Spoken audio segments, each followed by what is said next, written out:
Welcome everyone to another session of the MS Excel Toronto Meetup group. This is the session for June. I can't believe it's half of the year already.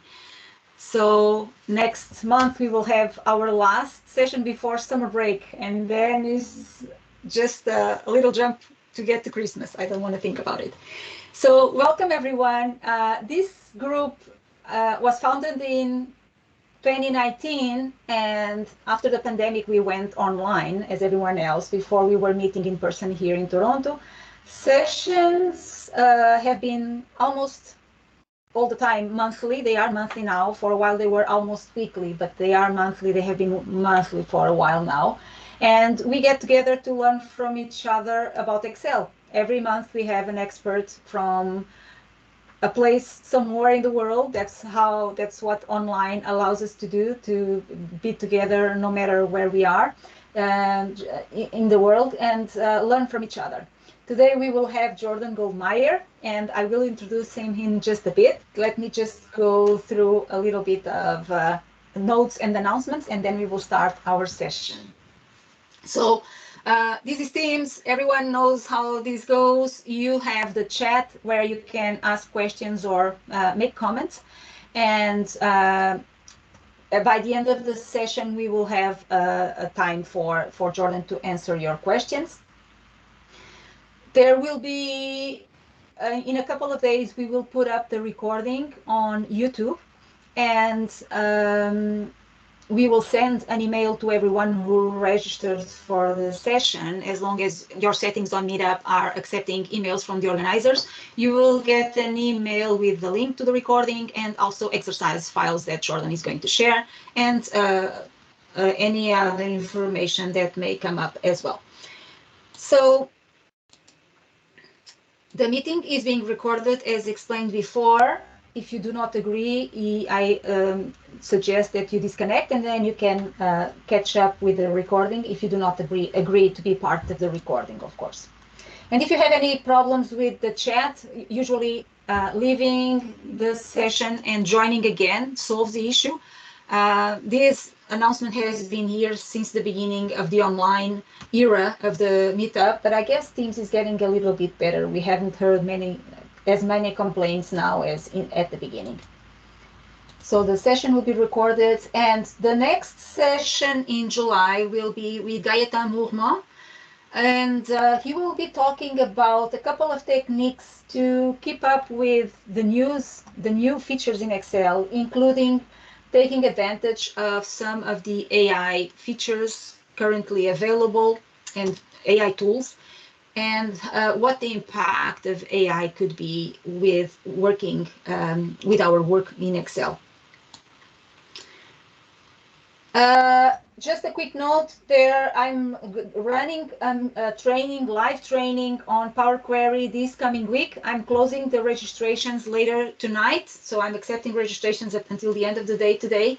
It will be an online training live, so it's like going to somewhere for a live training, except that we will be online. But it's live. You will be able to ask questions, and you will have time to do the exercises.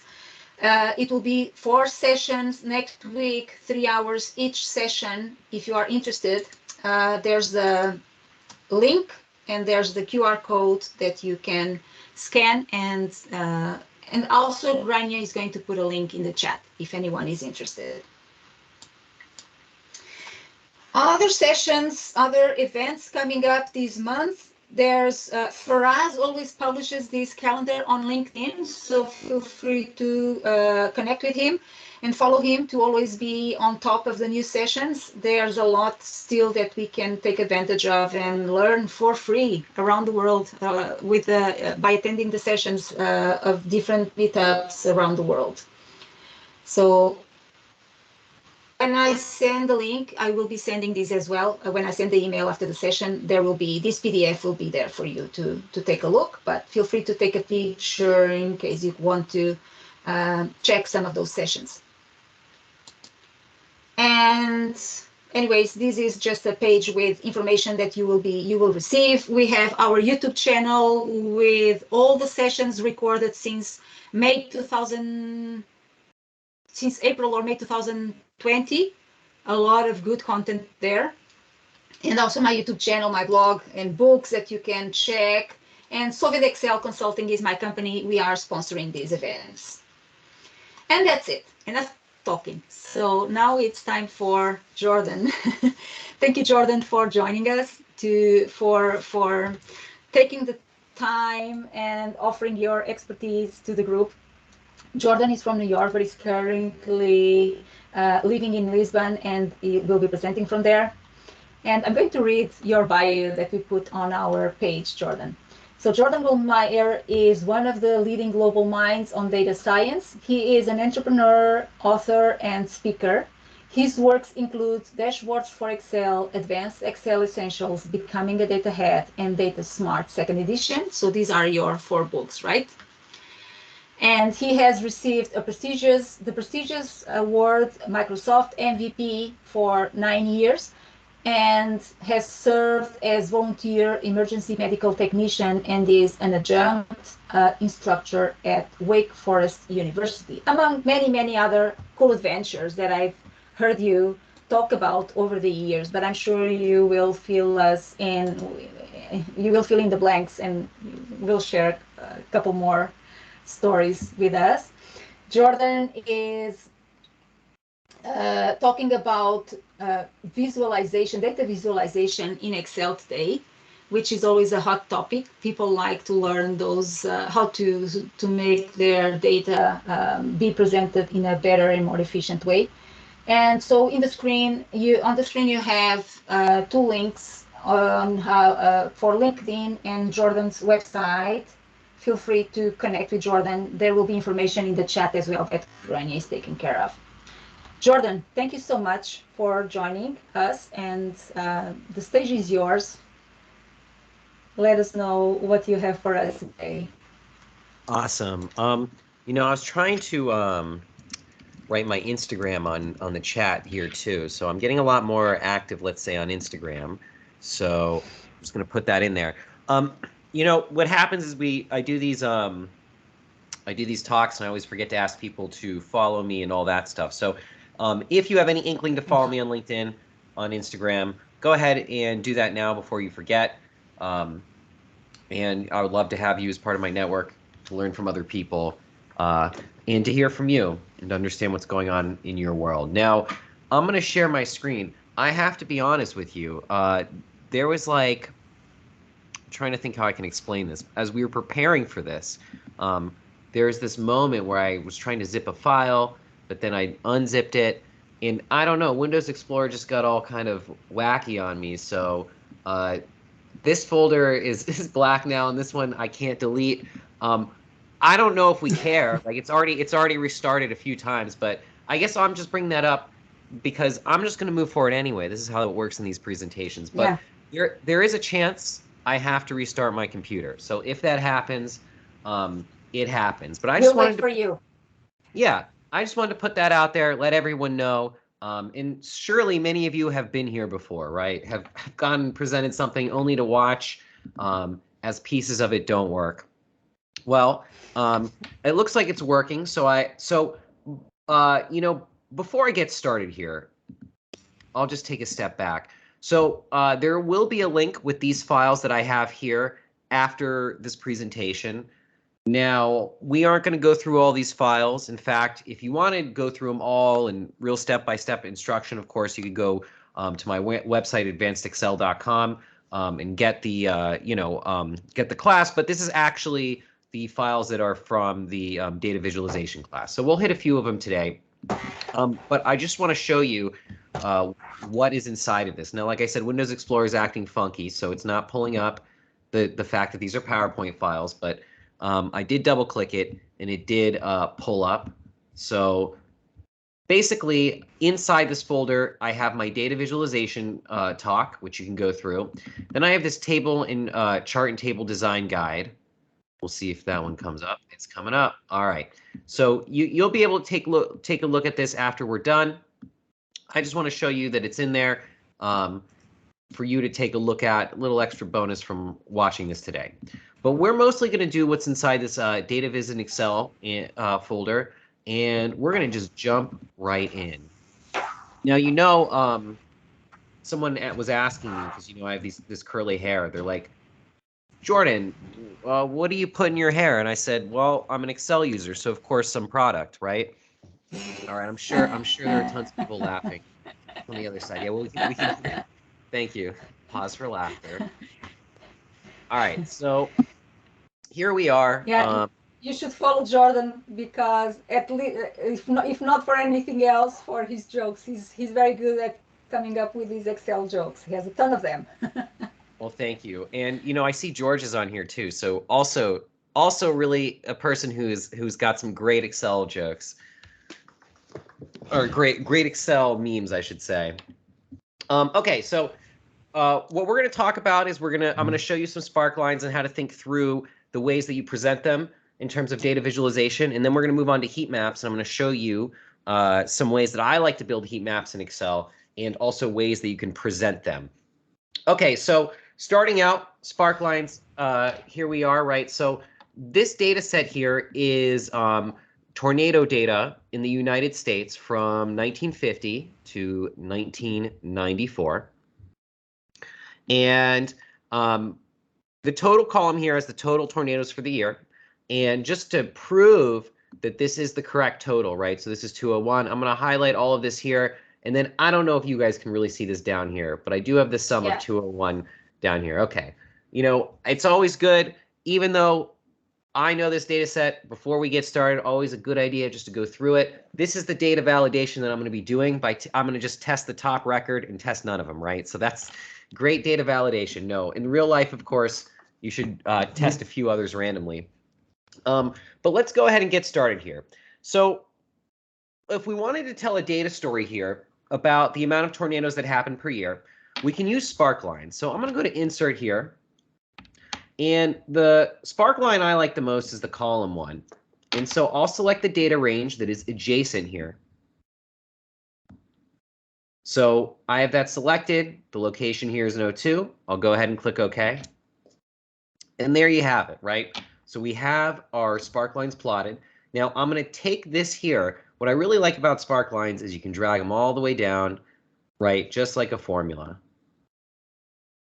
All right, so as I'm looking at this data set right here, and I'm going to just zoom in just a little closer, I'm kind of getting a story, right? So I have, I see that, the most tornadoes are happening around the center of the year. I mean, this seems to make sense. I don't really see that so much here, but as I scroll down, it seems like that's what's happening. But also, as I look at this, I don't really understand, every one of these cells is basically sized to 100%. So if you look at this one, this top one here, right, the maximum of main 61 is being visually represented basically as 228. In this one over here, you can see that they're about the same length. So here are some ways in which we are not really conveying the data story that happens behind this. So what can I do? So I'm going to go to Sparkline over here. And of course, what we can do is we can turn on the high point, right? So that's going to immediately at least show us where most of them are happening. So I'll scroll down. I can sort of see the data story, but this red on blue is not really speaking to me.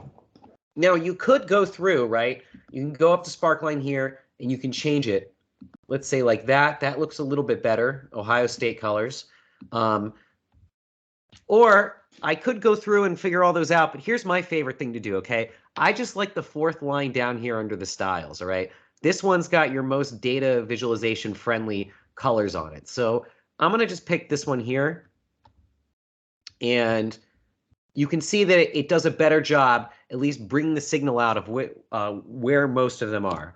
All right, so that solves one of our problems. I mean, we kind of see that there is this data story that's happening. It looks like that tornadoes tend to be around the center of the year, that being around, May through July. I don't think that that's too much of a surprise to anyone. But what else could we do with it? Well, one thing we might want to do is give every single one of these the same axis.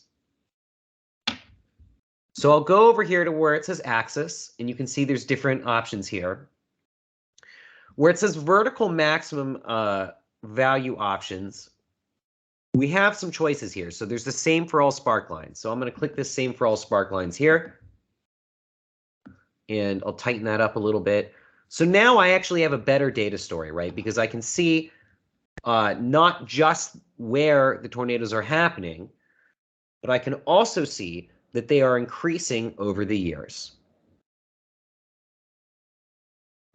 All right, so what are some things we can do to make this even better, to make it even more good looking for our managers in the like? But you know, who cares about managers?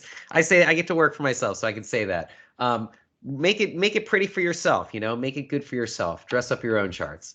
All right, so what can we do? So easy things we can do, always the easiest thing. Maybe this is cheap. Just remove the grid lines, all right? That automatically, in my mind, makes it better. Some things I'm going to do because it'll drive me nuts. I put this in the guide for y'all. But I really don't like when column headers do not align to the text under them. This really bothered me in Power BI, and I feel like the pivot tables weren't for a while, wouldn't let you control that, the headings. So that's one other thing I'm going to do. The Control B here, make that bold. All right, so one thing I look at, I see that C through N here, it's almost like we have extra data going on. We have all the numbers, and then we have our data story over here. So what can we do?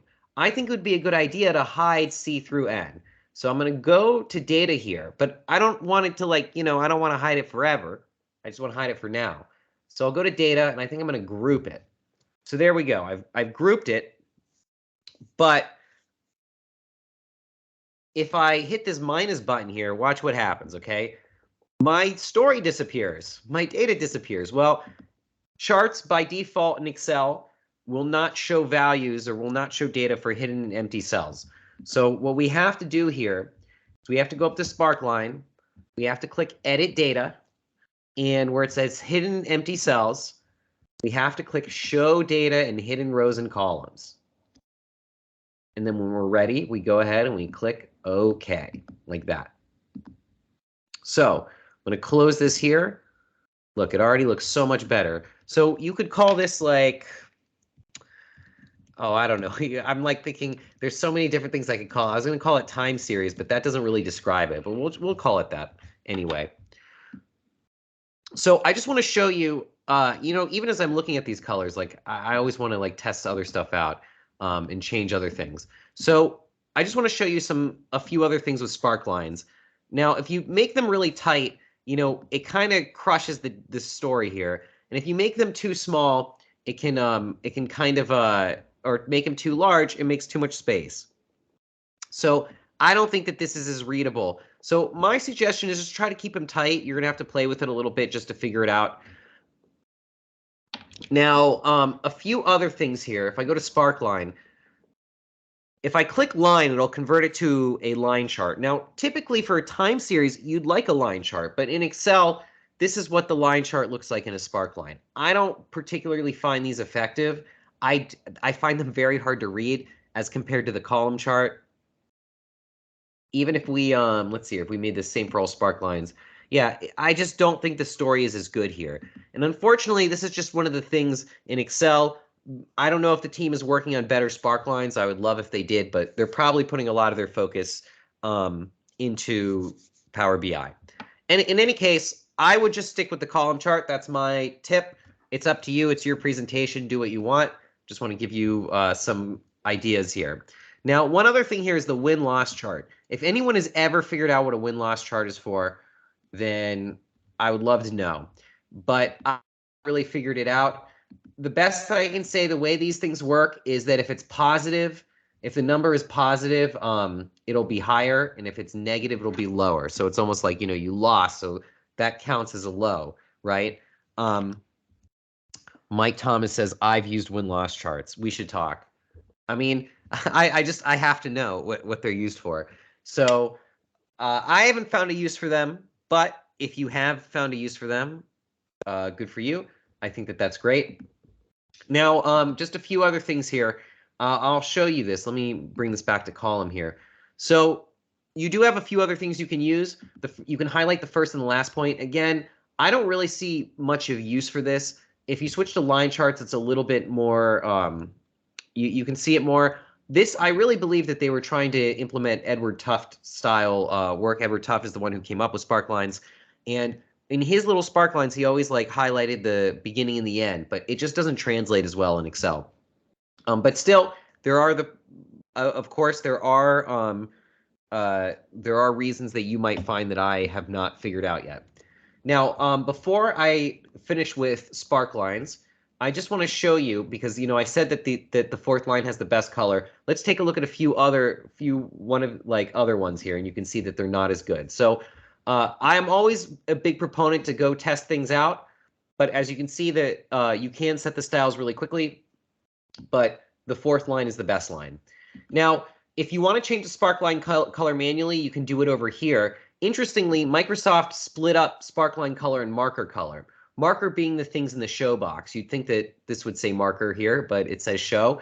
Or you'd think there would be some, sort of semantic relationship that would bring it together. But in any case, if you want to change the colors of what's in the show, it's under marker color.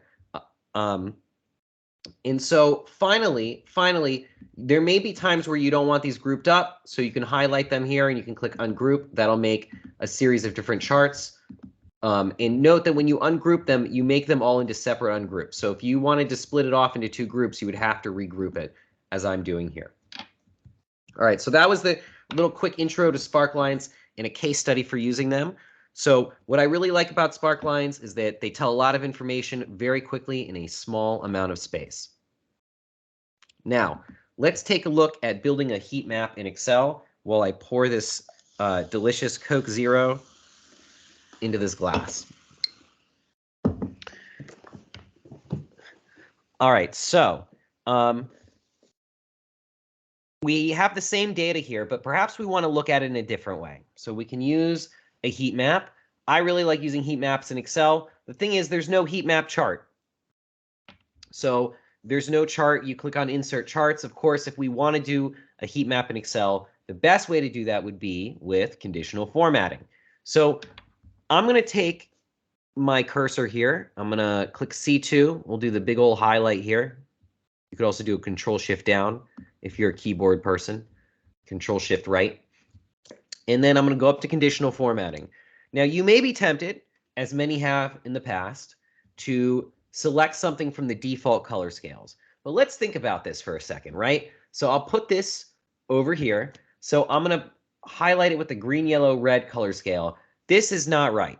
We have the lowest values are red, the highest values are green. For some reason, we have a yellow in the middle.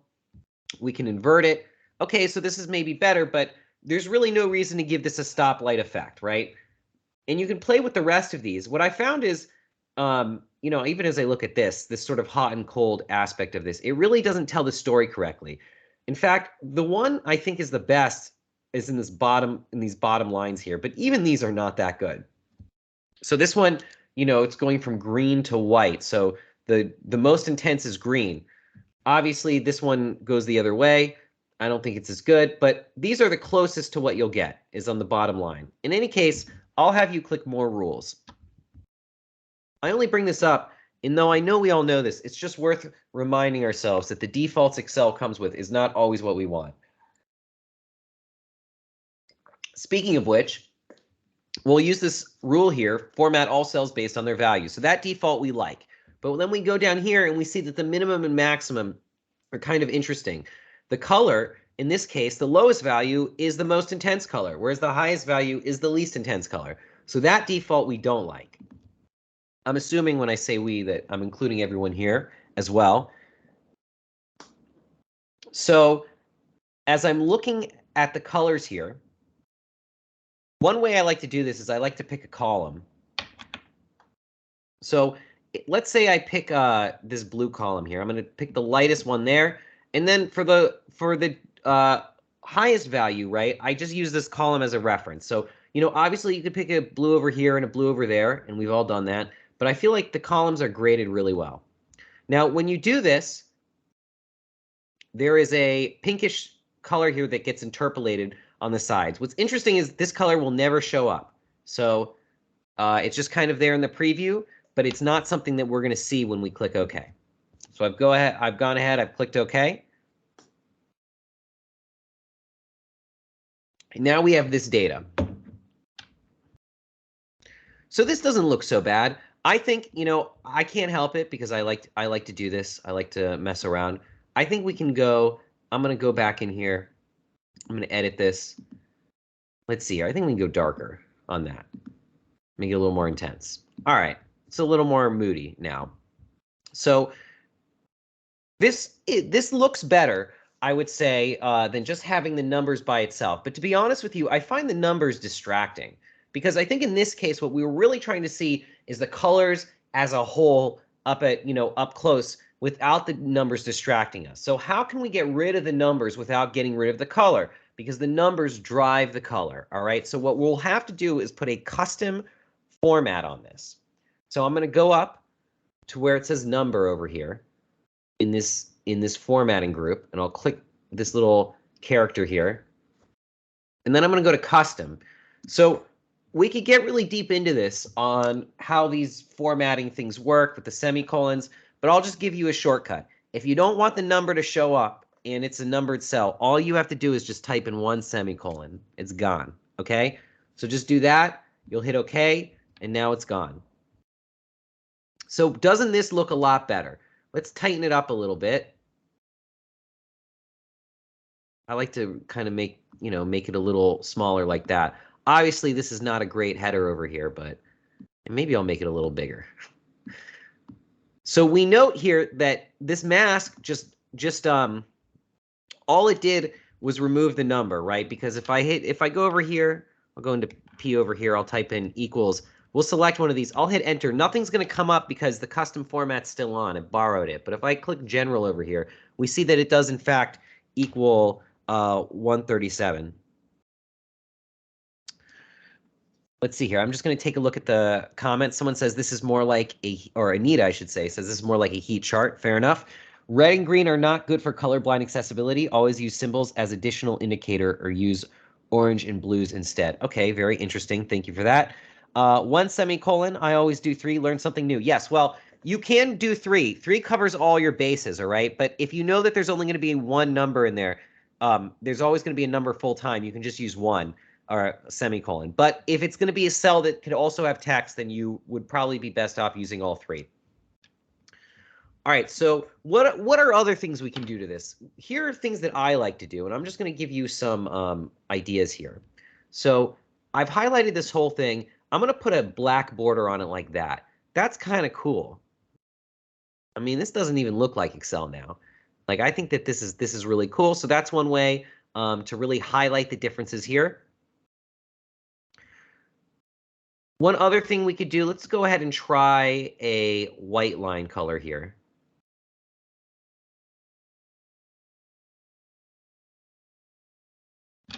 Or let me hit escape on that. All right, so I'm going to do white here. So this one also, I think, looks pretty good. I'm not really sure where this line came from. It looks like an artifact. And in any case, let's see here. Someone says, but how can we know the data numbers behind those colors? So that's a good question. I mean, you could provide that. I think it would be a good idea maybe to provide that on another page. Someone says, look at the formula bar. You could do that as well. I think, one other thing you could do, and I teach this in my, look, the artifact is gone now. I teach this in my other class is, let's see here. I'm going to just try to do this on the fly, okay? So I'm going to do a min here and a max here. Or let's make this one max.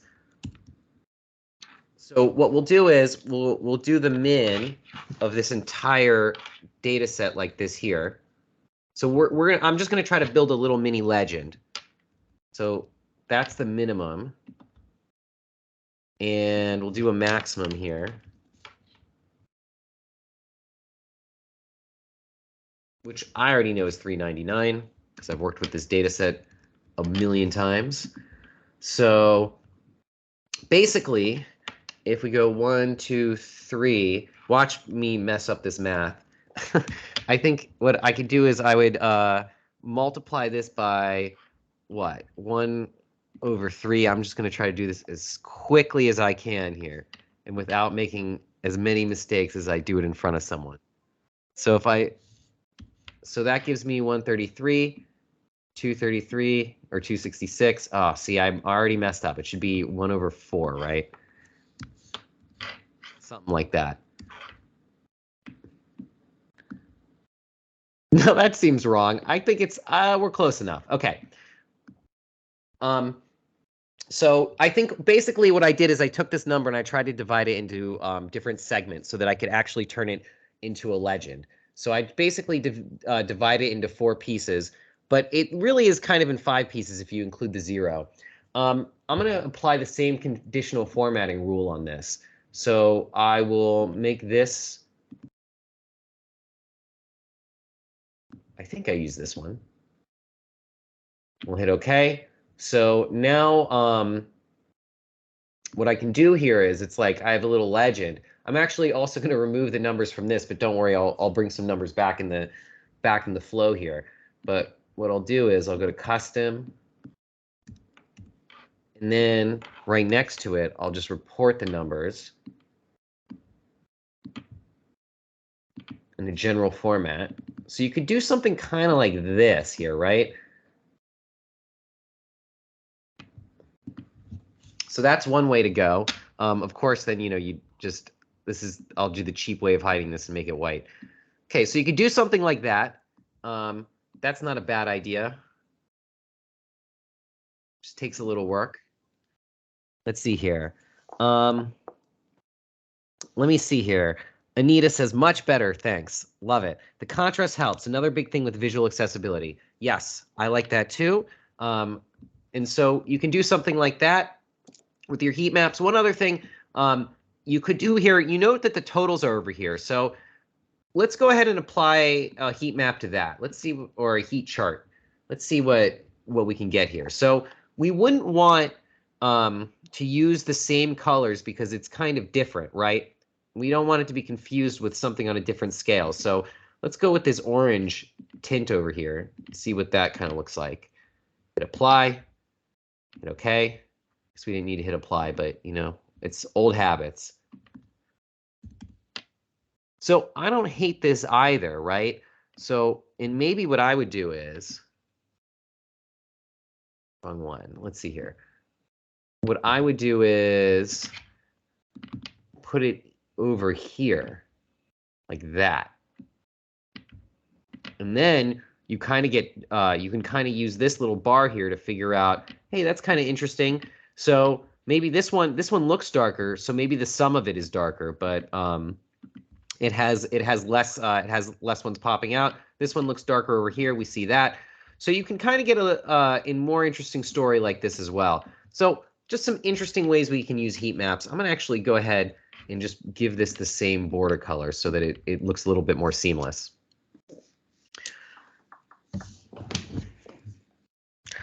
Awesome. All right. So that's how we tell data stories with small amounts of space. We can use sparklines. We can use heat maps. What I really like about these is they sit in the cell. That's kind of the lesson behind these here. Now, don't worry, you will get the files for this presentation, so you can go ahead and try this on your own. Let's take a look at KPI charts. What is a KPI chart? Well, we'd have to answer what a KPI is. And if LinkedIn has told me it's anything, it's that nobody knows, right? But fundamentally, in this case, what I really want you to think is that if you have something called a KPI, it really has 2 things, right? It has a signal, and then it has some sort of background context against which we can judge it. So the charts we're going to make here are going to really tell 2 different stories. We're going to have our signal, the thing that we're really interested in, and then we're going to have some sort of background context that helps us understand the message. So I'm going to go ahead and start on KPI chart 2 here. So I'm going to show you how to build a chart like this. Now, this is a funky looking one, but there's actually a lot of uses for something like this. You have weather data, you have control charts. The idea of this chart is that you have some sort of acceptable region, and then you have a line that can tell you whether you're in that acceptable region or not. So plenty of things you can use this type of chart for. It's not one that you would natively find in Excel, so it's one that we'll have to build on our own. So let's go ahead and do that. Now, if you want to know how this is built, before I go in, I think it's probably a good idea if I just give you the reverse engineering on it. So basically, the trick of the eye here is that we're dealing with an area chart, right? A layered area chart. And then we also put on another chart here that we had to change the chart type to a line. So basically, we have 2 area charts and a line. And that's how you make this. But there are a few steps involved because as you'll see as we go through it, Excel loves its defaults. So I'm going to put this over to the side. And then I'm going to build this the slow way. And then when we build the next chart, I'm going to see if I can put in some, I can try some shortcuts to show you. But first things first, we're going to build this the slow way. So I'm going to just put my cell over here where there's nothing. On the line chart dropdown, I'll click this here, and I'm just going to drop in a 2D area chart.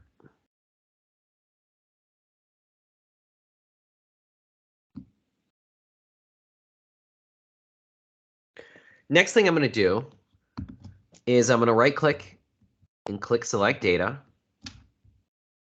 And I'm just going to add these series manually. So we have the series name, starts with current, the series values. Always make sure when you do this to delete whatever's in the default series values.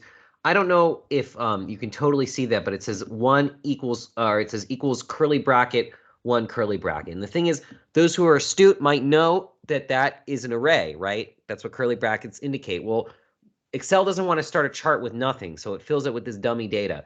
And what happens is you forget to delete it, and then you start clicking around and puts this plus on here. And then when you click off of it, you get this error. So this is a headache waiting to happen. So I just have it programmed in my mind. Always delete that. All right, so I'm going to add that in. We have our first one in. I'll hit OK. I'll add my second one in. It's acceptable. Delete what's in here automatically. Bring that one in. Hit OK. And then finally, I'm going to add in the low, and I'll delete this here and drop that right there. Okay, so we've put on our 3 different charts, and then we also have the 1 through 6 here, right? So I could stop here, but leaving numbers on your chart like that is tacky, and I don't think we're tacky people. So I'm going to click on Edit over here, and I'm going to select B1 through G1 and hit OK. So now we have a nicely labeled chart. Intuitively pleasing, as my old accounting professor used to say. I'll go ahead and hit OK. So next thing we need to do is we need to take this area chart right here, at least this series right here, and I need to right-click, and I have to change this. So let's go ahead and change it to a line chart. So I'll right-click and hit Change Series Type. This is going to bring up the Change Chart Type dialog box. Now, the current, this is why I like naming my series, by the way. So we don't have series 1, 2, 3. So I can see current is that line that I want to plot there. So I'll click on this drop down here and select a line chart. And you can see this thing's already coming together. So I'll go ahead and click OK. So it's starting to look like how it's supposed to look. Now, there's a few things I don't like about this right off the bat. First of all, we have these grid lines coming through that are kind of distracting. Now, if I take this here and I make it all white like this, or make it all white like we have over here, we can still see these darn grid lines coming through. And that's going to, you know, the person who looks at this is going to be like, what are those grid lines about? I know it has not, I know I can still understand this chart, even though it looks like this, but they're distracting. So we're going to go ahead and click on those and hit delete.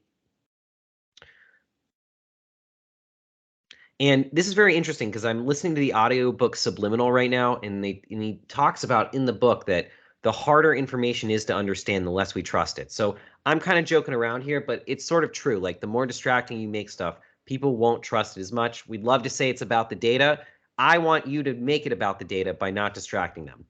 All right, so one of the other things I don't like that Excel did here is that when we switched it to a line chart, it started plotting everything in the middle of the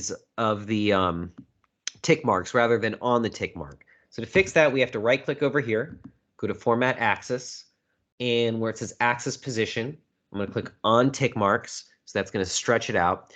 And now this is a matter of setting the color. So what can we do here?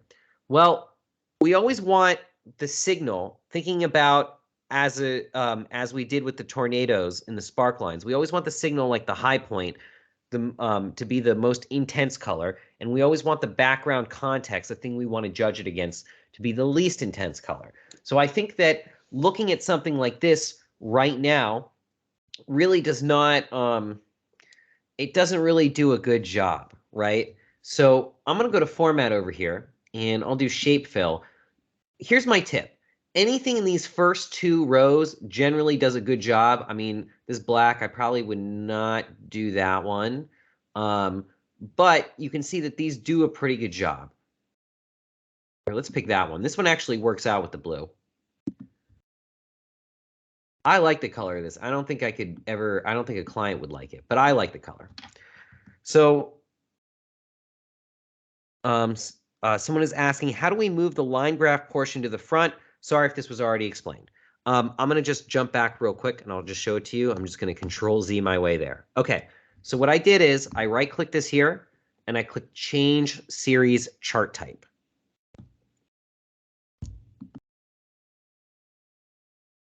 And from there, I selected Line Chart. And of course, I hit OK. I'll leave that up for a second.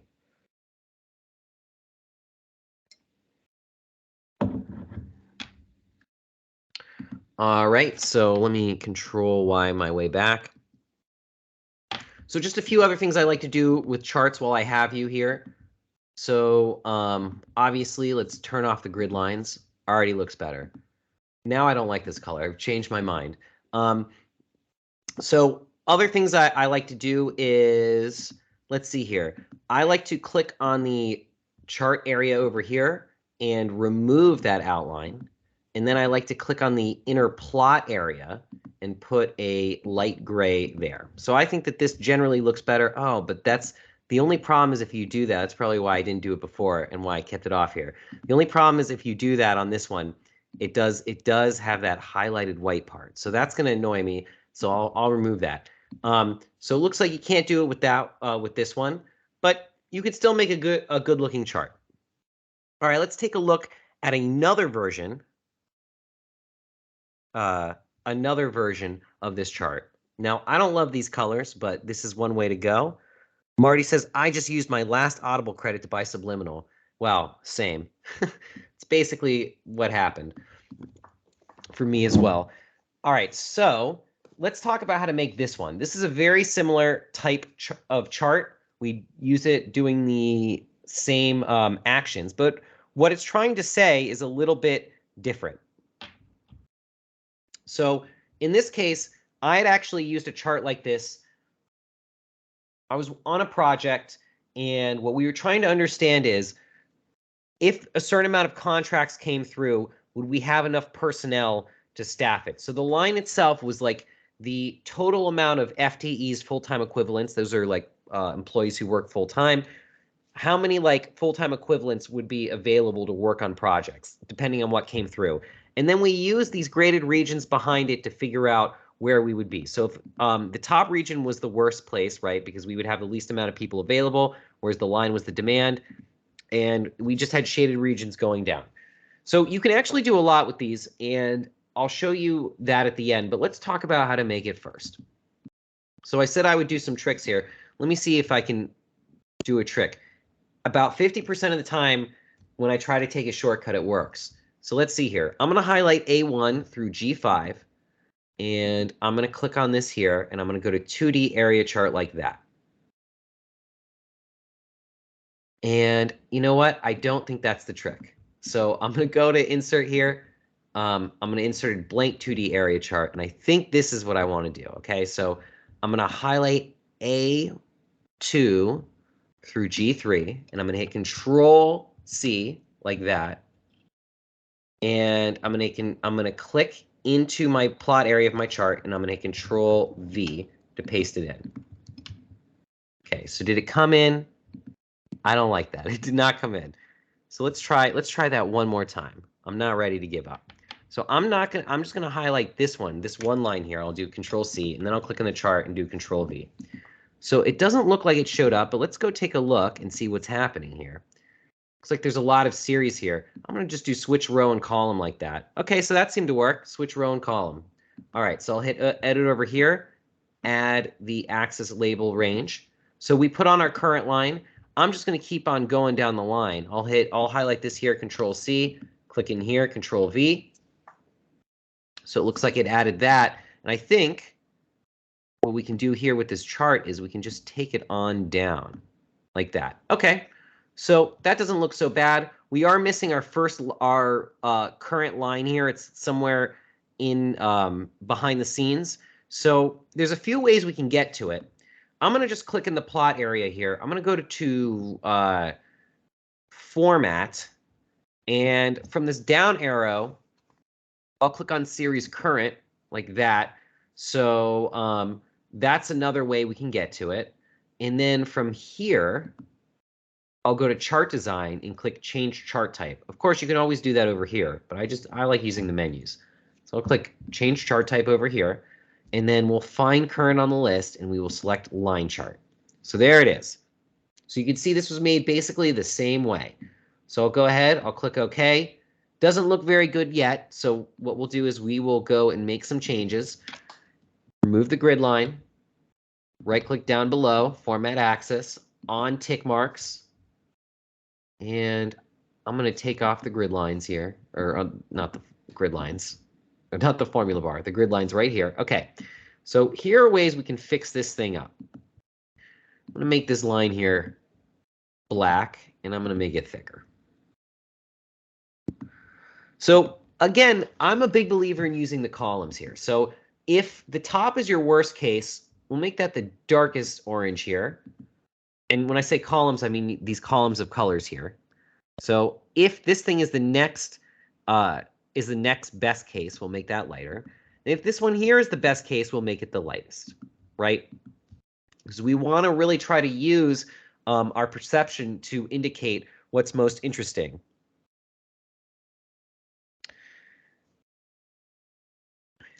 Now,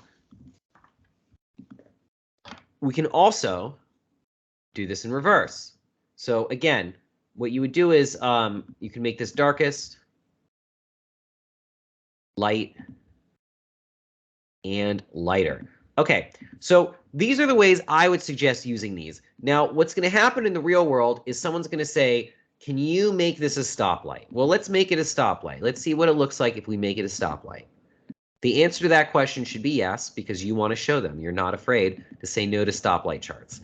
All right, so I don't know if you like this type of chart. My suggestion is don't use stoplights. I don't really know that they're effective here. But just so you know, in case someone asks you that, it'd be a good idea just to show them and say, is this really better than, I mean, the line here is not great, but is it really better than, you know, something like this? I would argue that this is better. I think that there's a great case to be made that this is better. Now, one other thing you can do here, and I don't know if you'll ever have a reason for this, but let's say you don't like the middle region, but you want the upper and lower regions. So you can also make a chart like that. All right, let's see here. Someone says, exactly, stoplight always my boss's request, right? That's when you want to hold up a stoplight to them and say, you know, stop, don't go, slow down. All right, but you know, one way to do that, to be honest, like I make these jokes, but it's always a good idea to show people what it could look like in its worst case scenario, just so that they can understand what they're asking for. And I think when you do that, you can make a better case. So I see the legend has tick lines. Is it because we were working with area charts? I think that that's the default. It doesn't need tick lines. I think you can get rid of them. Yeah, you can get rid of them if you want, if you feel the desire.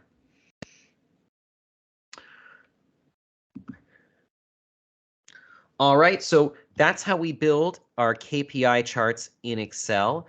Now, I'm going to move on to a few harder examples here. So we are at about an hour, and I just want to check, Celia, we're good on time, right? All right, awesome. Perfect. because I'll just keep going, you know? All right, let's take a look at some infographics in Excel. Now, you may be wondering, is Excel the best place for infographics? The answer is maybe. I think you can make a lot of cool stuff in Excel, and in particular, what makes it really work is the camera tool. That's what makes these infographics fun, and also it's just a nice little trick that we can use for our dashboards in general. So here I'm going to show you how to build a quick infographic, and then I'm going to show you how to use the camera tool. So first and foremost, we have our infographic here. It's a bar chart, a progress bar. It is linked to this survey results. So I'll do 75% here. There you go. You can see, in fact, it works. So how did I build something like this? Well, this is just a bar chart that's been inset into a cell. And what I like about that is you can, as you resize this, it actually resizes it for you. So that's kind of a cool little trick. What I'm going to do is I'm going to go to insert over here. And by the way, this is, this is more of a fun exercise. Should you build these for your job? It all really depends. Like I did work at a consulting company where they wanted me to build infographics in Excel, and that is where I came up with this. But ultimately, I will tell you that I, like on a personal level, don't really believe in using an infographic on a dashboard. But, it's what they asked for, and so that's what they got.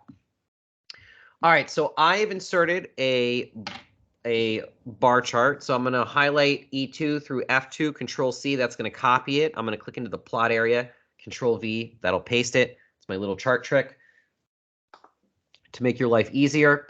So this is, in fact, the same type of chart, but I've removed all the things that we don't care about. So, and this is very satisfying. I'm going to get rid of chart title. I'm going to click on survey results, get rid of those. We are going to get rid of this here, but as I recall, I'm going to leave this up here for a second because I think that there's some extra steps I have to do. Oh, wait, no, I see what I messed up. So if I click on survey results and I hit delete, then Excel's going to keep this line, you can see there's kind of a thicker horizontal line. That's because it is the combination of these, vertical line.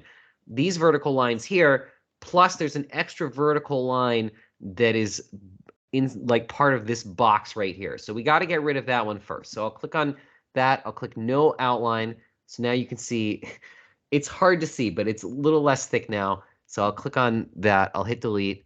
Then I'll click on these here, delete those. So now you see there's no line here. If I had not done that, there'd be a line here. Next thing I'm going to do is right click on this. We will make that gap width 0%. So it takes up the whole space. Then I'm going to click on this here. Now we note that this should go from 0 to 100%. So I have to set the bounds. I right click and click format chart area, or format axis right here. So we'll set the minimum 0, and then 1, like that. So now that's set up. Now that we have that set up, we can go ahead and hit delete on the axis. Oops, I think I deleted the wrong thing. Let's click on the axis here and hit delete. All right, so now we have the plot area and it's inside the chart area. So how do we get it so the plot area and the chart area are the same size? Well, this is kind of a weird one. We take these anchors here and we drag them over top like that. And then you take this anchor here and you drag it over. It has to be over. Click this one here, drag it over. Okay. So now they're the same size. And then the last thing we want to get rid of is I'm going to click on the chart area here. I forgot to remove the outline behind that. So we'll remove that. Now look, see, we have no outline. And it's basically the same size. So I'm going to take this over here and I'm going to kind of line it up. So it's inside this cell here. So step one is to get it kind of inside and inset.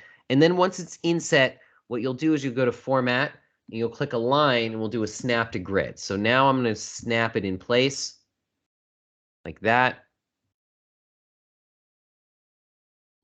So snapped. Now, if we forget to remove the snap to grid and we start doing other stuff, it'll be very annoying because I will try to move things around and it'll keep snapping. So I'm going to go back to align, and I'm going to turn off snap to grid like that. So now we see this is inside. Let's try to resize this. So that's looking good. That's looking good.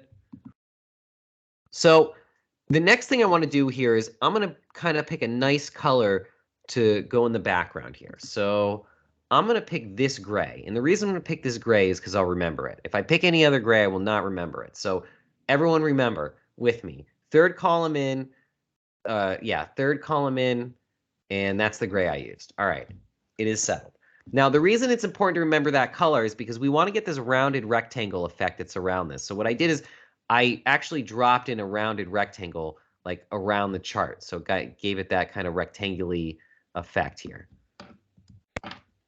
So to do that, we'll have to create a rounded rectangle. So I'll go to Insert, Shapes. I click the rounded rectangle, and I'll draw it around it like that.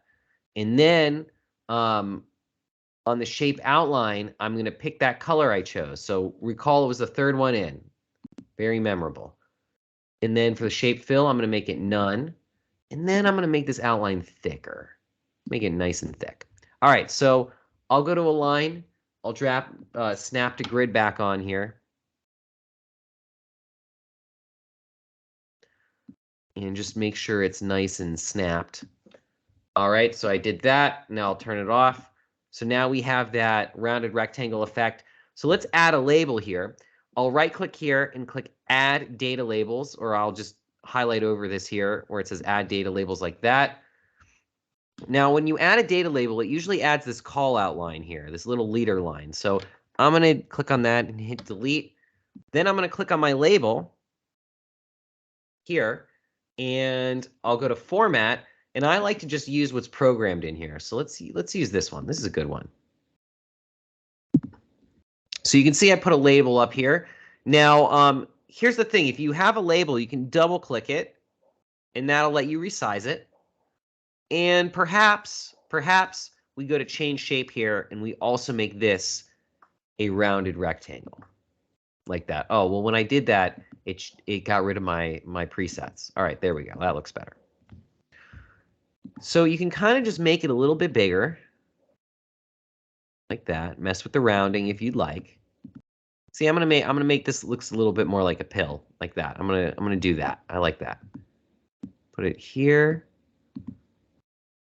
So just want to show you, we set to 75. It works. We get a little nice animation with it too, like the 3D effect. Thank you. Okay, so we've done that. Now, I said we're going to use the camera tool, but in fact, the camera tool is kind of this data technology. I mean, I think it's actually been, I think that it is the same as paste as linked picture. So, but the name of it is dated, and you have to go and find it. So we're going to just use, the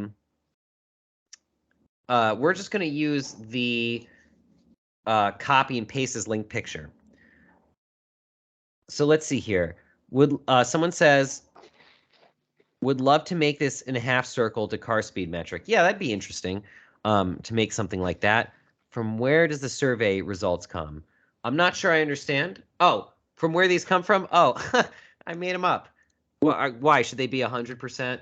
Shouldn't it be 100% of everyone loves Excel?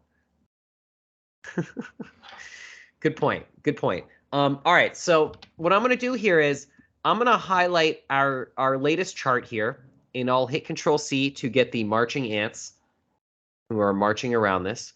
And I've hit Control-C over here, and we'll get to these in a second.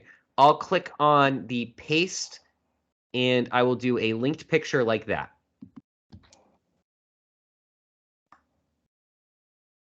So when I pasted this as a linked picture, when I click on this, you'll note that it actually is a cell reference to what I highlighted. And this is really wacky, right? Because I can type in, I can change the cell reference, and you can see that the picture will change.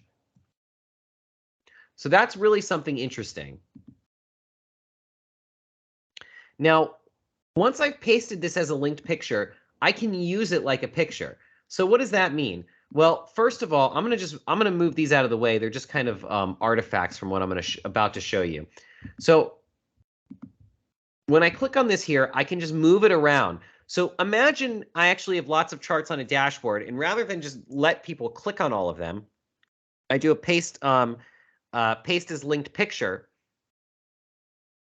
and it allows me to just move them around, right? So I can lay it out a lot more easily, and I'm not locked to certain cells. Someone says, Mike says, I've used paste as linked picture to get conditional formatting in text box. Yeah, that's an interesting way to do it. You can definitely do it, use it for that. One of the interesting things about this is that it's like you have all the rights of a picture. So I can go to styles over here and I can drop this one in.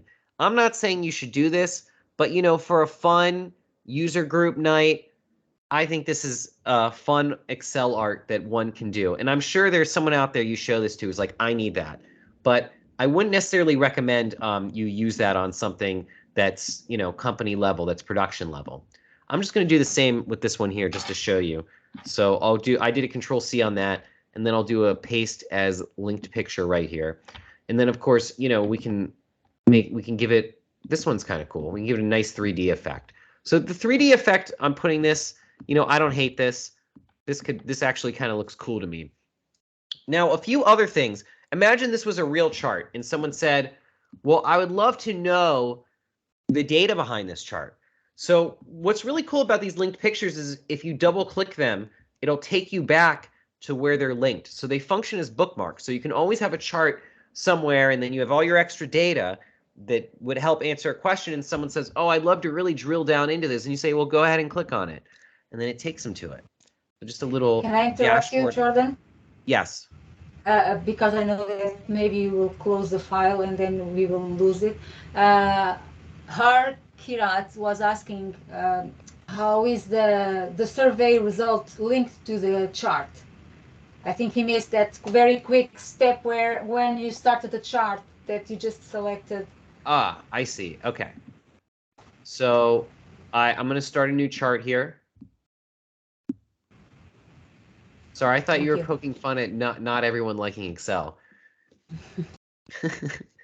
Okay, so I started a new column chart or a new bar chart here, and I'm going to highlight E2 through F2 like that, and I'll hit Control C, and then I'm going to click into the plot area of the chart, and I'll do a Control V, and that's it.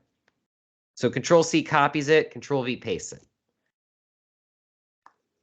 And now when we change the cell value, the chart moves. That's how it is. Exactly. Exactly. Thank you. No worries. Okay, so you may have heard that I mentioned the camera tool. So you know, I'm not going to really go into the camera tool here, but if you've used it before, consider using linked as or paste as linked picture. I don't know, Celia. I mean, I think they're the same. I feel like at one point in time they were slightly different. What do you know?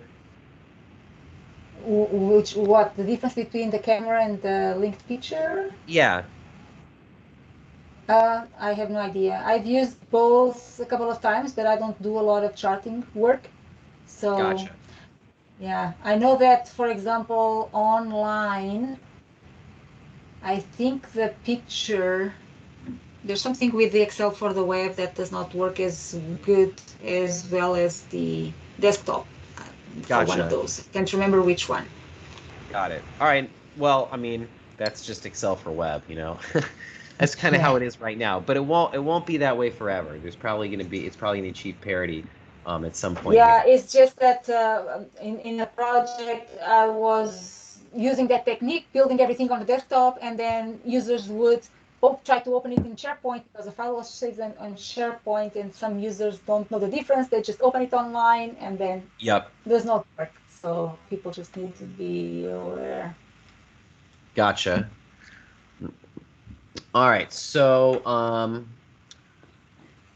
going to exit from this here, and we're going to do one last one to close this out. All right, so I'm going to move quickly on this one. My advice to you is, instead of if there's something you miss, you know, allow yourself to miss it. There is a recording that's going to be available, so that's the best way to get it back, because I just also want to have time to talk about a few other things at the end. Okay, so I have our tornado data again. Here it is. This is the same data we looked at the beginning of this, so we're going to come full circle. And I'm going to create a dashboard that kind of looks like this here. So basically, this is our tornado data that's plotted. And then here is our selector. Or excuse me, as I change the scroll bar, you can see the selector changes. And then finally, over here, I am using I'm using repeating characters to create an in-cell bar chart. And so right now, because of the font here, it didn't come out so good. But if I just increase the font, you can see it actually comes out a lot better here. So I'm going to just show you how to build something like this. One thing that's cool about this is that it's really quick to build, really quick to use, and it's really fast to update when people are using it. But it does require some formulas. So I'm gonna do this very, very quickly. So like I said, best way to capture it is, or if you miss something, is to watch the recording. So I'll go ahead.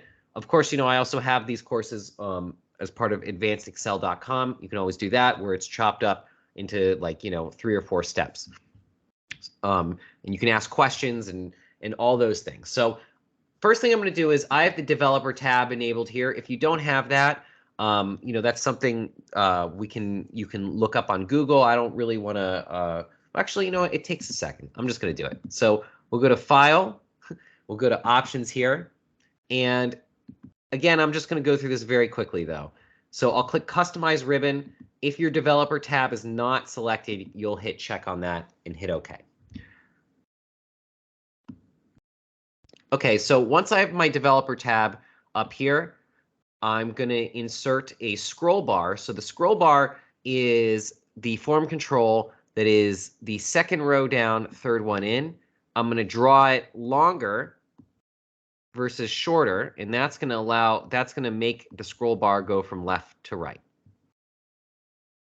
Now, one of the interesting things about these things in Excel, these form controls, is that they allow you to use formulas. So I've clicked on my scroll bar, and I'm going to type in equals, and I'm going to select cell D32, and that is going to link the two. So as I change my scroll bar here, you can see that it's going to change that scroll bar value. So what we're doing here is we're going to build that selector, that thing that highlights the red based off of where the scroll bar value is. So I put that in here, and I'm going to just drop this to 5. So basically, I'm looking at scroll bar value 5. What does that mean? I see someone says, Kathy says, can't wait for the recording and to hear Jordan say, I don't think we're tacky people, so let me fix that. I know, we're not, though. We're upstanding chart builders. So the thing I want to do here is I want to pull out the data that's at row 5 from our tornado data. So the best thing to use in this case is going to be an index. So I'll do index over here. Now the X on the chart is going to be the years. So we'll do the years first. So I'll click this, Control Shift down, highlights the whole thing. I don't need to hit F4 here, but I will out of habit. I'll make sure to hit a comma here. So on this entire list here, we're going to pull out the 5th record. So index is perfect for that. So basically what this is saying is, of this highlighted data here, pull out the whatever's in here, which is driven by the scroll bar. Right, so that's 1954. And the current Y associated with that, I'll do an index here, tornado data. And we're going to pull out the current year, or the total tornado, I should say.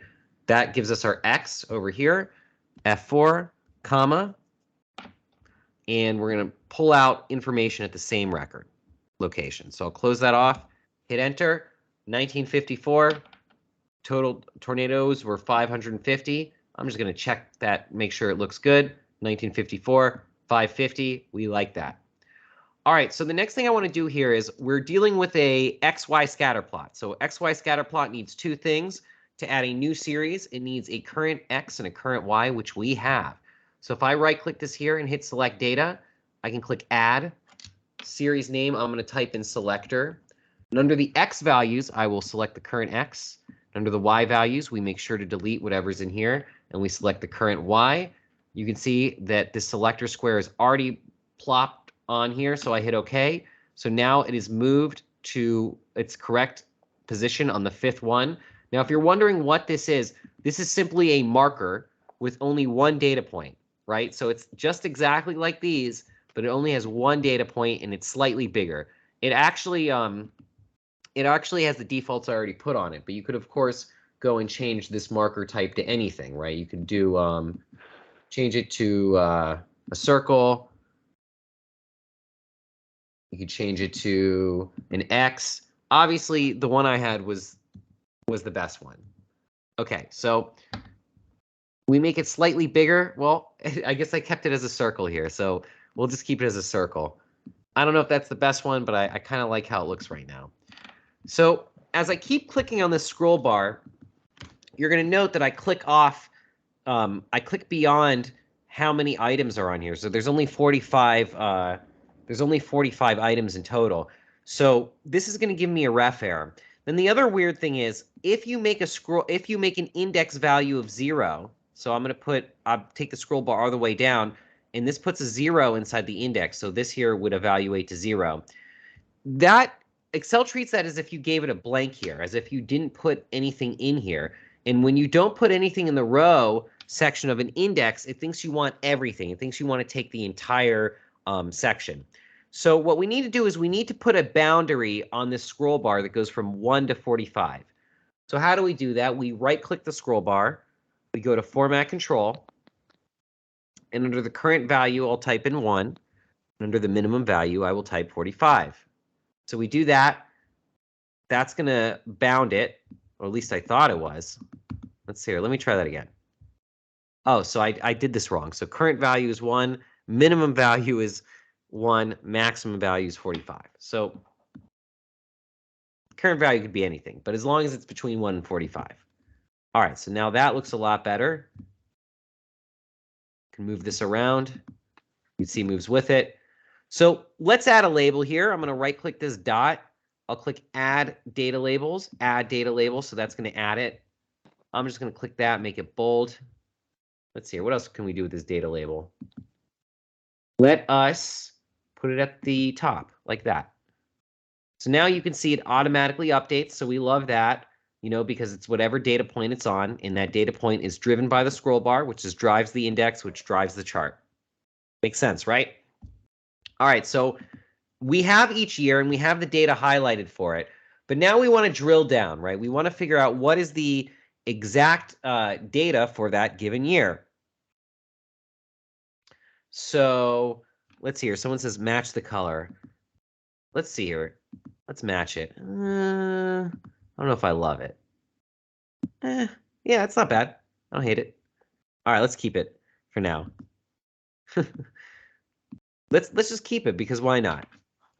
All right, so what we need to do here is I want to create a drill down chart over here that is reflective of the yearly data that tells the data story of where the tornadoes happened over the months. So if I go to tornado data over here, we know that we have some sense of where that record location is going to be as it's driven by the scroll bar, right? That gives us our index for the row. So the thing is, I want to pull back the entire record.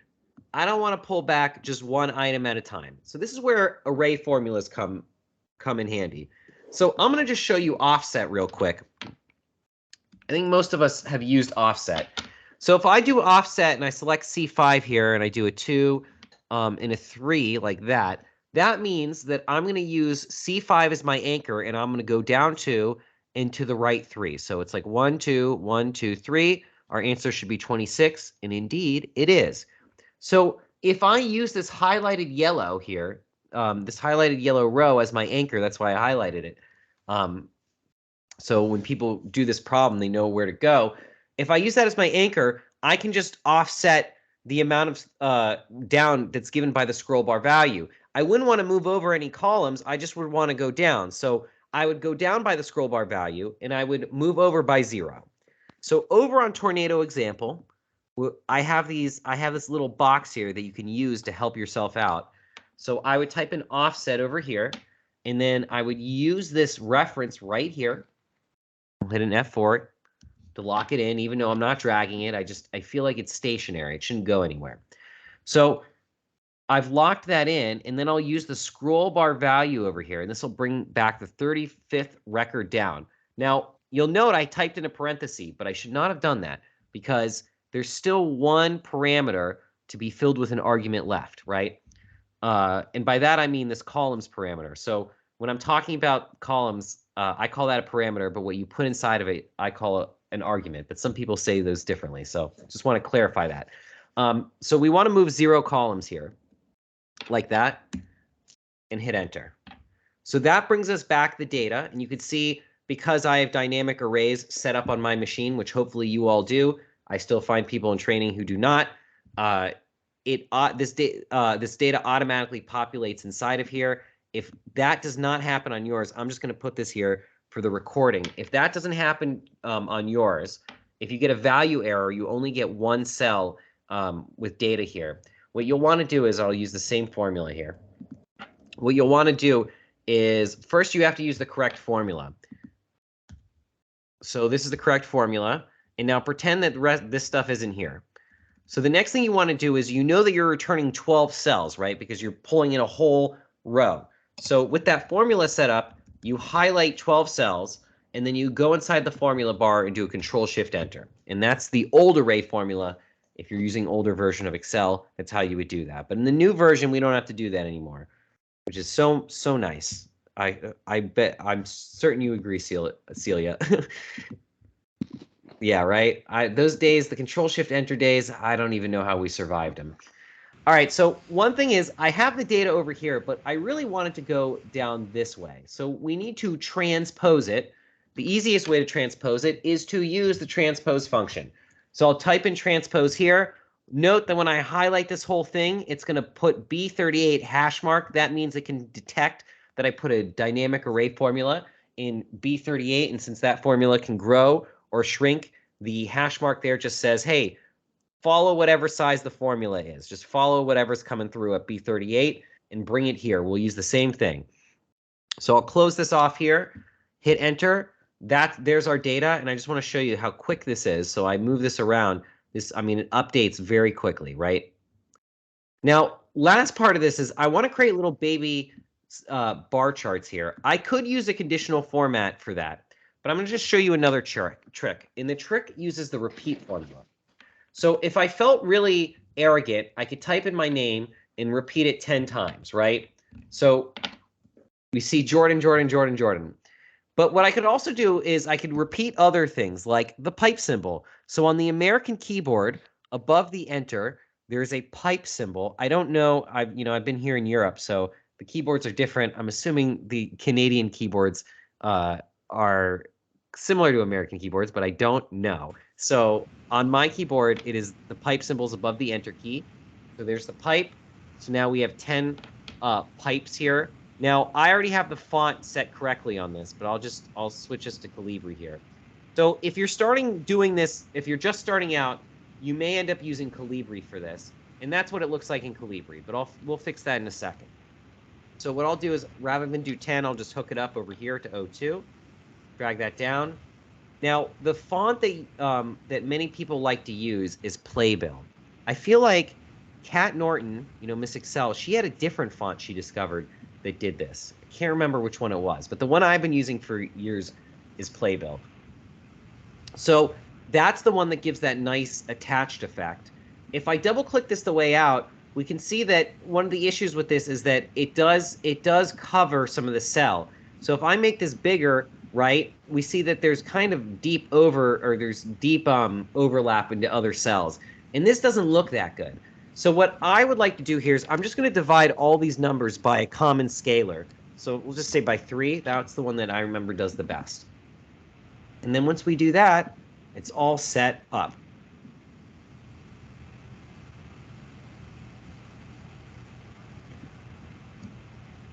All right, so, excuse me. We're at 52 past on my time. That's the end of the Excel content. But before, and you can go ahead and throw your questions in the chat. So one other thing here is, and I'm just going to stop my screen share for a second. And you should just see my face, hopefully. Just a few things before I wrap up here. I just want to give you some thoughts, because I've been helping a lot of people out lately in terms of like getting their businesses going and things like that. So I feel like I wish people told me this in Excel talks, but the most important things, as I think about success and things like that, they're going to make the difference, especially when you apply these principles or anything in your life, is that, you keep track, you take stock of your network, right? So the people around you are very important. You set small goals, and on top of that, you're open to new ideas. So these are the things I've been thinking about a lot lately, and in many ways, you may not think that they have anything to do with this here in Excel, but in truth, your professional and career success do depend on keeping these things in mind. So with that, I'll turn it over to folks who have questions. And I see that someone says, are there jobs or internships available? Not with me, but I'm sure that there are with big companies who do need this kind of work to be done for them. Yeah, and despite what people think that sometimes I feel that there's this general idea that, oh, everyone knows Excel, everyone knows a little bit of Excel. But then when companies do need real work done in Excel, it's very hard to find people who know how to do it. So it's a good skill to have. It's a great skill to have, and you can help all sorts of people with it. I will say, I worked at a consulting company, but I don't want to give it to for just myself to a big corporate company that's managing information. I'd rather work with small businesses who use that data to make immediate changes. It's not just all about we're using this to support the information department of our business. This is really we're going to take this and we're going to use it tomorrow. Mm-hmm. And using Excel for data management is more suitable for, in general, for small to medium companies than for big companies. Those ones tend to use other type of technology, especially these days with the cloud and everything like that and things like that.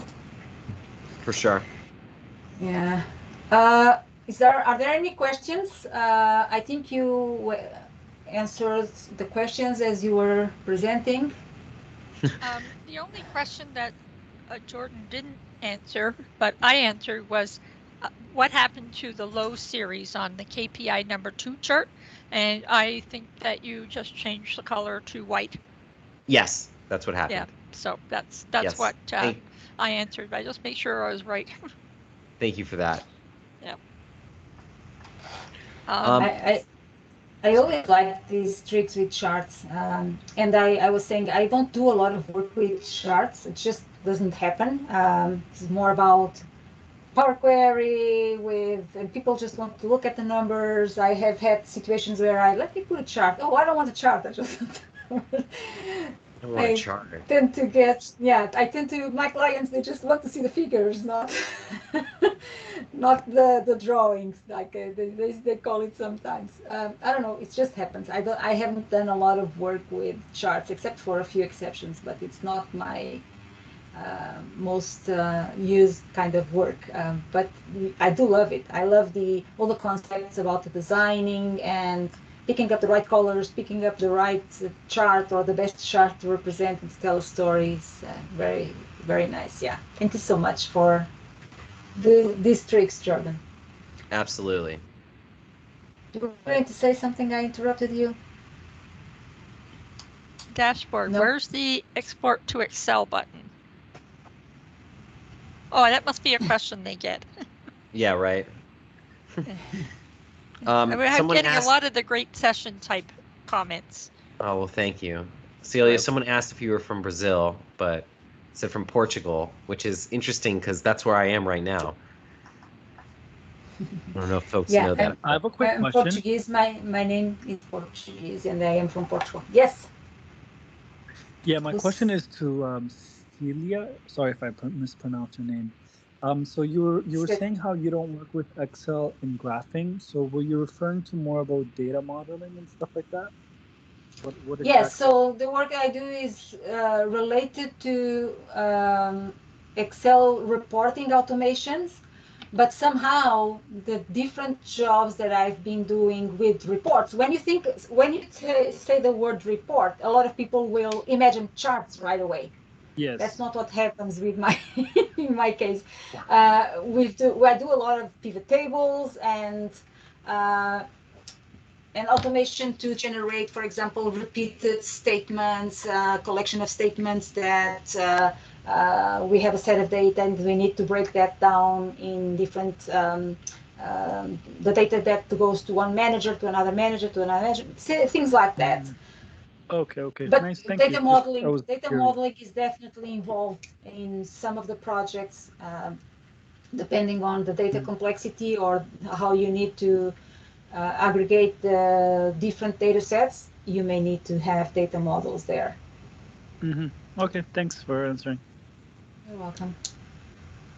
And Jordan does that type of work too, with all types of data data models as well, right? Do you do a lot of Power BI, or you stick with Excel? Mostly with Excel. I mean, I use Power BI here and there, but I am not. I mean, there are sometimes people ask me tough Power BI questions and I can get it, and there are other times that like if it's a DAX one, I'm like, I usually have to go to the experts for the DAX help. Yeah, I hear you. Jordan, can I ask? You mentioned that you wrote books. Could you want to give us a bit of a plug on the books you wrote? Sure. So let me pull them up real quick, and I will show them to you all. So I've written 4 books, and one moment. Let's see if we get this going. All right, so let me share my screen here, and I'll just click on my author page here so you can see my books. Okay. So I'm going to drop this in the chat, and then we'll share my screen. Okay.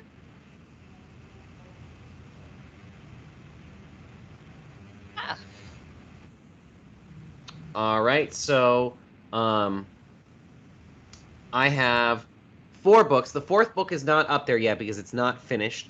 That book is the new version of DataSmart, and I'll talk about that in a second. But it's due. The manuscript is fully due the 21st. So like we're like 96% done. You know, like we're really just kind of putting the finishing touches on it. All right, so my most recent published book is Becoming a Data Head: How to Think, Speak, and Understand Data Science, Statistics, and Machine Learning. This is not an Excel book. Rather, this is a book if you are an analyst and you want to understand what's going on with statistics and machine learning, what's happening behind the scenes. We show it to you. It's not a lot of math. It's a good amount of explanation. But if you want to be able to hang with the machine learning folks and the data science folks and even surprise them with some questions to ask about the data that comes your way, this is a great book to read. And especially if you're getting new software, starting a new data project, we really just lay it out. These are the questions you should ask. This is what these things do. These are the parameters that get fine-tuned that people don't tell you about that could actually make a meaningful distinction in the results. And here's the best way to think about data. So great. It's a field guide to data science. Now, the book before that was Dashboards for Excel.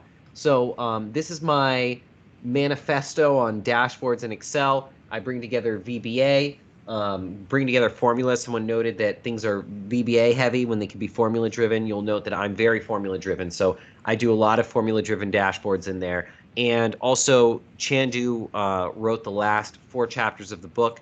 This was when Power View was coming out to Excel. So that stuff is less relevant because it's now in Power BI, but the data model is still part of Excel, and so there's still a lot of good information in there that translates between both languages. Now, the thing is, Dashboards for Excel was my big book, and that was the one I was contracted to publish, but what happened was that book was going to be very late because I was taking so long, and I'd already written so many chapters, so we spun out a smaller book, which is 8 chapters from Dashboards called Advanced Excel Essentials. And this one actually has better reviews, and I think that's just because it's smaller. You know, my first project I wanted to go big, but I told you here today, small goals. So I learned that from book writing. But those are my 3 books, and now the final book is called DataSmart. Now I'll show you. I don't think that the new cover's up yet. So DataSmart, this is the old DataSmart book, and it teaches data science using Microsoft Excel. So that was written by John Foreman. He was the previous author. I'm going to be writing the second edition, and that's going to be coming out probably the 2014. So and that one, you know, that one is a fairly well-known book. So I hope you guys enjoy it. It's going to have my picture on it this time.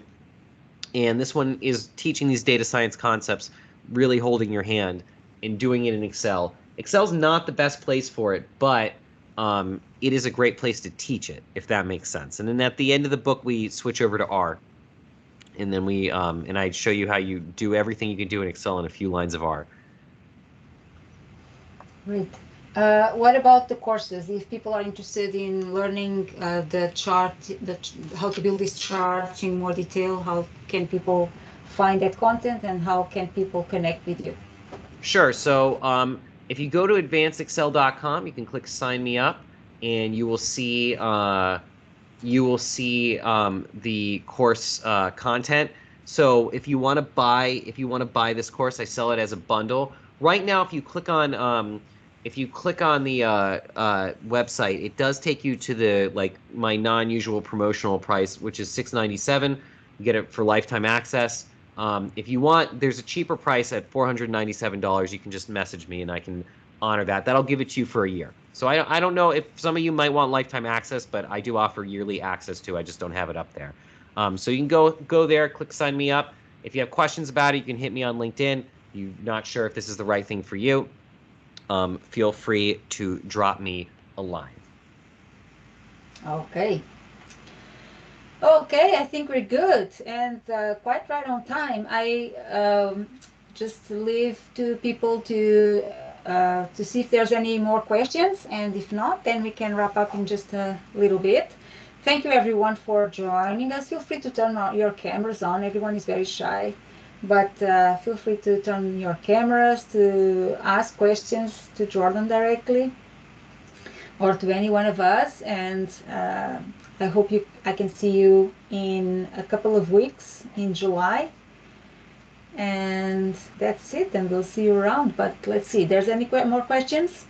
I don't see any. The rest is all thank yous and great session and Great. Okay. Great information. What time is it there? It's almost midnight there, isn't it, Shoreline? It's past midnight. Yeah. Yes, Are you okay with Mike that Thomas left because it's midnight. Yeah. It's the same time zone. And Claudia too. There's Claudia, she's in Portugal. She's Portuguese and she's in Portugal too. Oh, hola. Boa noite. Boa noite.